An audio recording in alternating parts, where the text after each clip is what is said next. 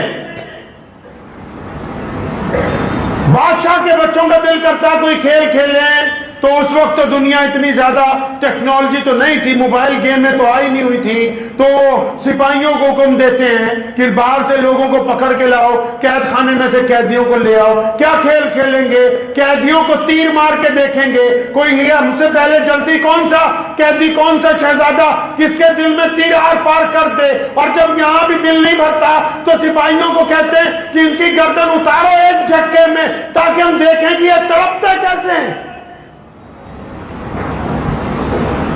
بادشاہ کی اولادیں, اس دور کے بڑے بڑے لوگوں کی اولاد صرف تڑپتے ہوئے جسموں کو دیکھنے کے لیے لوگوں کی گردنیں اترواتی ہیں.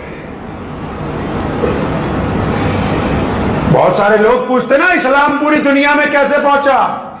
سنو دل تھام کے, کیسے اسلام پوری دنیا میں پہنچا ہے.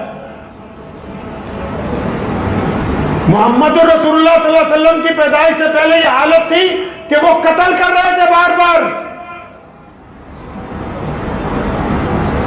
جب وہ قتل کرتے تھے شہزادے شہزادیاں خوش ہوتے تھے. اور آگے چلے جائیے, یہ تہذیب, یہ جو آج اپنے آپ کو کہتے ہیں کہ ہم تو پوری دنیا کی سب سے بڑی ڈیموکریسی ہے, چائنا فلاں فلاں کی, ہم نے تو بہت ترقی کی ہے. حالت یہ تھی کہ جس طرح آپ آج بازار میں جانور خریدنے جاتے ہیں نا منڈی میں, ان کی فوجیں, ان کے سپاہی گاؤں پر حملہ کرتے تھے, سارے خاندانوں کو گرفتار کیا جاتا تھا, پھر بھٹی سلگائی جاتی تھی, ان میں گرم مہر کر کے تمام لوگوں کی گالیں داغی جاتی تھی, پیروں میں بیڑیاں ڈالتے تھے. پھر منڈی کے اندر صبح کو بولی لگتی تھی غلام خرید لو. مثال کے طور پر اگر رات کو 20 آدمی ایک خاندان کے گرفتار کر دیے, ان کے چہرے داغ دیے, ان کے پیروں میں بیڑیاں ڈال دی, ان کی بیٹیوں کے پیری بیڑیاں ڈال دی گئیں, ان کے بچوں کے, اور جب وہ منڈی میں بکنے آئے خریدنے والے کو اگر باپ پسند آیا تو وہ خرید کے لے گیا, کسی کو بیٹی پسند آئی وہ خرید کے لے گیا. دنیا کے خاندان اجاڑ دیے ان بادشاہوں نے صرف اس چکر میں کہ اور کوئی کاروبار نہیں ہے, ہم انسانوں کو خریدنے اور بیچنے کا کاروبار کرتے ہیں.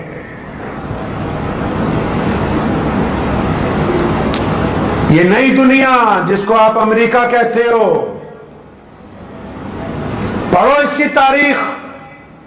خود کہتے ہیں وہ انگریز آج واشنگٹن کی سپریم کورٹ میں محمد رسول اللہ کا نام آج بھی سب سے سنہری حرفوں میں لکھ کر لگایا گیا ہے کہ کائنات میں اگر کوئی انصاف کر سکتا تھا سب سے بہترین تو وہ محمد رسول اللہ کی ذات ہے.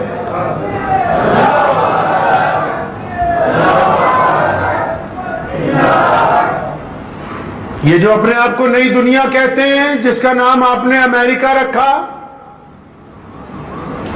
وہاں جب کھیت میں, اس کے اوپر فلمیں بھی بنی ہوئی ہیں, آپ دیکھ لیجئے گوگل کے اوپر جا کے, جب کھیت میں کوئی ذمہ دار کے پاس کوئی کام کرتا ہے, اس کا مظاہرہ, اور اس کو خود کھانے کو کچھ نہیں ملتا, جن دنوں میں نئی فصل لگانی ہوتی ہے, اگر ہفتہ گزر جائے, 15 دن گزر جائیں, وہ بار بار اپنے مالک کو بولے, ذمہ دار کو جا کے بولے کہ تھوڑا سا اناج دے دو, میرے بچے بھوکے ہیں, میں ان کو کھانا کھلانا چاہتا ہوں, میرے بچے بستر پہ لگ گئے, ان کے پاس روٹی نہیں ہے, پانی پی پی کے, درختوں کے پتے کھا کھا کے ان کی حالت خراب ہو گئی, اگر تھوڑا سا اناج ہمیں دے دو گے ہمارے بچوں کی جان بچ جائے گی. ذمہ دار اس کو مارتا ہے, پیٹتا ہے, وہ دوڑتا ہوا جاتا ہے, عدالت میں درخواست لگاتا ہے کہ میرے ذمہ دار نے مجھے کھانا نہیں دیا, میرے بچے مرنے والے ہیں. تو اس دور کی عدالت یہ فیصلہ کرتی ہے کہ کیونکہ تمہارا رنگ کالا ہے اور تم غریب ہو, تم انسانوں کی کیٹیگری میں نہیں آتے, تم کسی امیر آدمی کے خلاف درخواست نہیں دے سکتے.